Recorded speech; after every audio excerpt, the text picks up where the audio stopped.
మామయ్య గారు టీ.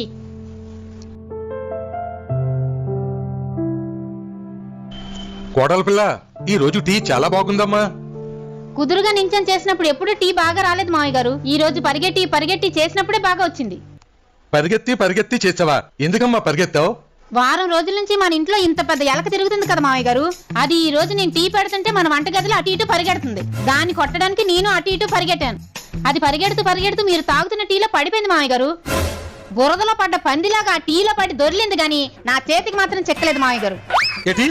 ఈ టీలో ఎలక పడిందా? ఎలకేంటి మామయ్య గారు, ఆ ఎలకను కొడదామని విసిరిన చెప్పు కూడా ఆ టీలోనే పడింది. ఈ ఎలకతో పాటు చెప్పు కూడా పడిందా? చెప్పు పడితే పడింది గాని ఎలక్కున్న క్రిములన్నీ ఇందులో కలిసిపోయి ఉంటాయి కదమ్మా. ఎందుకు మామయ్య గారు కరెంట్ షాక్ తగిలి కాకిలా గింజిపోతున్నారు? అందులో క్రిములు చావడానికి 2 చెంచాలు పెనాయిల్ కూడా కలిపాను.